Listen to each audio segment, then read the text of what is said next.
En ce moment, je suis un petit peu frustrée. J'étais partie du principe que pour adapter mon livre en comédie musicale, finalement, ça allait être un peu facile, vu que j'avais déjà l'histoire, les personnages, ce que je voulais dire. Je me suis dit, bon, tiens, allez, tu prends ton bouquin, tu fais un petit peu de couper-coller, copier-coller, tu prends un peu les choses qui t'intéressaient, et puis voilà, ça ira bien. Ça marche pas du tout comme ça. Ça marche pas du tout comme ça.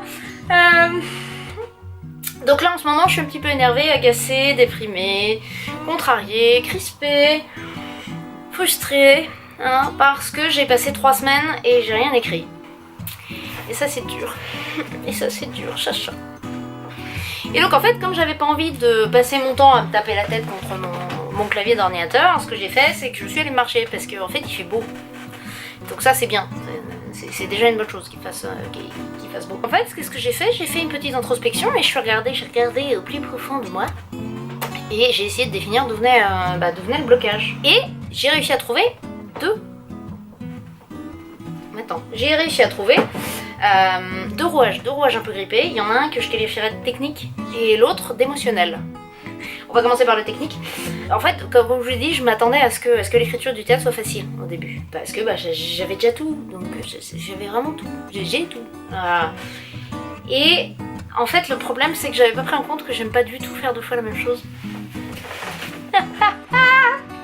Je m'énerve parfois, oui. Parce qu'en fait, raconter 2 fois la même histoire, en utilisant 2 médiums complètement différents, 2 moyens d'expression complètement différents, moi je me suis dit, mais c'est à un moment donné, je me suis dit, c'est un peu bête.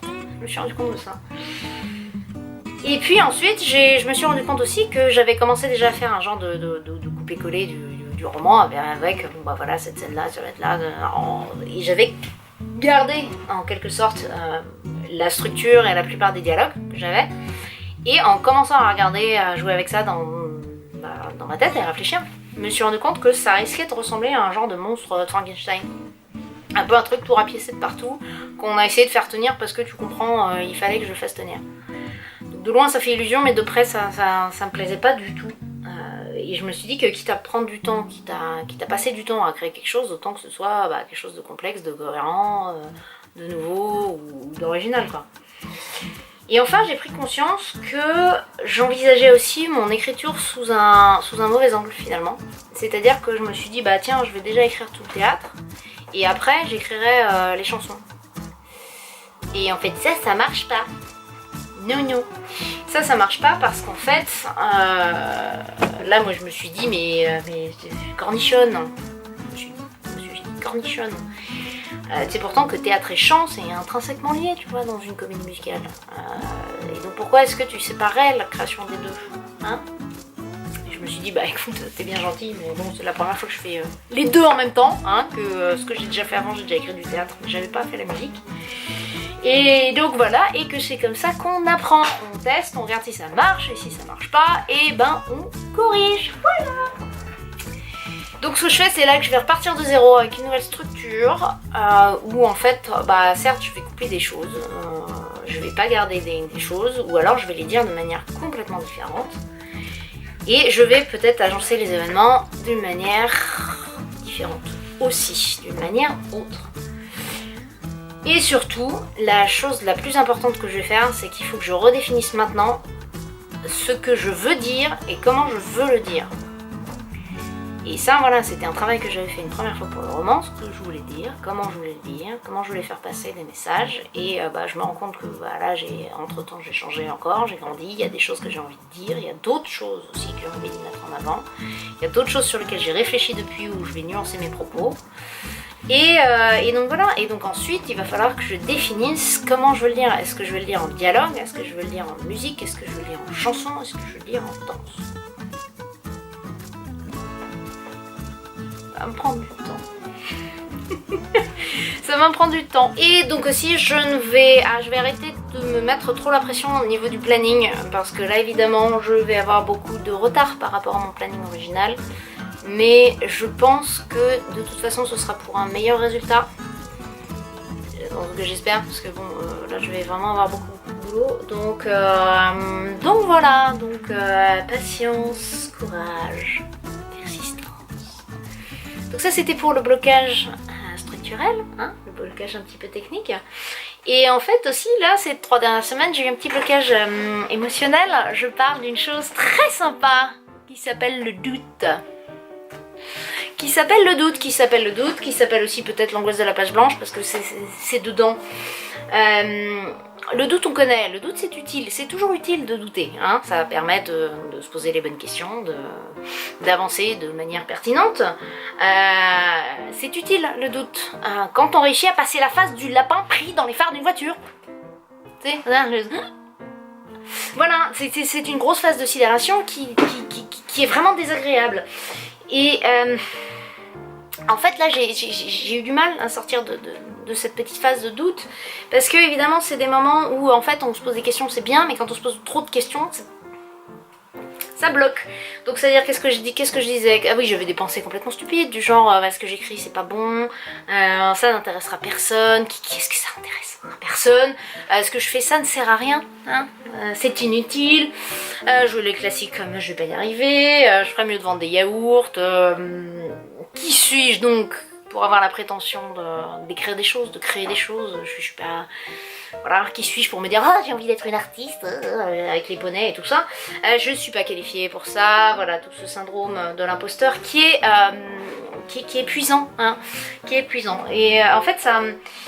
C'est fatigant, c'est une période que j'avais déjà vécue, que je pense que je continuerai à vivre beaucoup de fois, mais c'est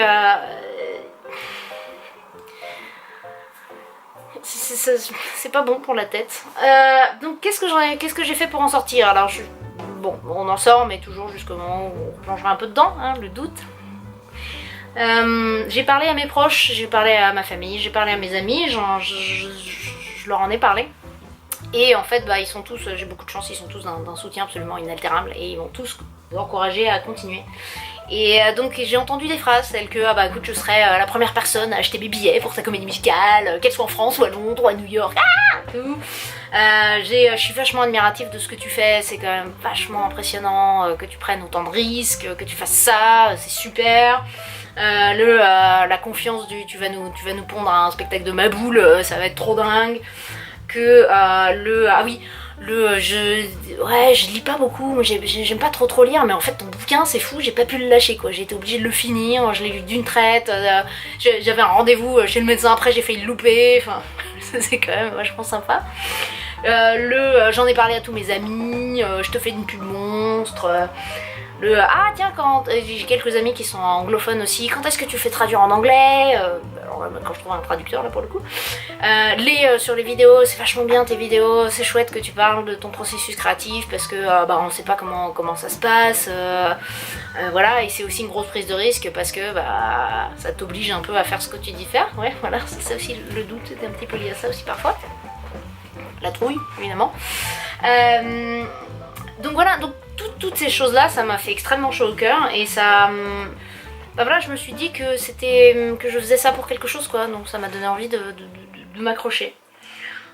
Parce qu'en fait, le fond du truc, c'est que quand on crée quelque chose, quand on écrit, quand on fait une vidéo, quand on fait une chanson, quand on fait quelque chose de créatif et qu'on met à disposition du public en fait, on écrit à la fois pour soi, moi j'écris pour moi à la base parce que j'ai des choses qui sont en moi, que j'ai envie de dire, que des interrogations auxquelles j'aimerais bien commencer à réfléchir ou à répondre. Donc j'écris d'abord pour moi, mais aussi j'écris pour vous quoi. Pour vous qui regardez la vidéo, pour vous qui me lisez, pour vous qui écoutez peut-être mes petits lalas, mes ploum ploum, mes gliclou, mes guitares, qui me regardez faire l'andouille sur YouTube. Et en fait, moi c'est ça qui m'intéresse, c'est quand même incroyable qu'on puisse avoir une connexion comme ça, alors que bah il y a des personnes qui me suivent et que je connais pas quoi. Et bah, je trouve ça assez dingue en fait finalement de pouvoir se parler, de pouvoir communiquer, de pouvoir échanger à travers des moyens comme ça quoi, à travers des supports comme ça. Et en fait moi c'est ce que je disais quand j'ai commencé à écrire, quand j'ai commencé à me dire tiens je vais écrire un roman. Je me suis dit voilà, si je réussis à toucher une personne, à faire en sorte que cette personne passe un bon moment, rit, peut-être pleure, retrouve des choses qui sont familières, réfléchisse ou pas, mais en tout cas, si je réussis à toucher ne serait-ce qu'une personne, bah, j'aurais réussi mon pari. Et là, j'ai l'impression que j'ai touché un petit peu plus de monde qu'une personne, et ça me fait vachement plaisir. Et donc, je sais que je connaîtrai peut-être jamais de succès, je sais que ce que je fais, ça a de fortes chances de finir aux oubliettes de l'histoire, c'est pas grave. Je sais que tout ce que je fais là, c'est un bond dans l'inconnu, c'est plusieurs bonds dans l'inconnu, c'est des choses que pour certaines je fais pour la première fois et bah, voilà, ça me fait peur quoi. Mais en même temps,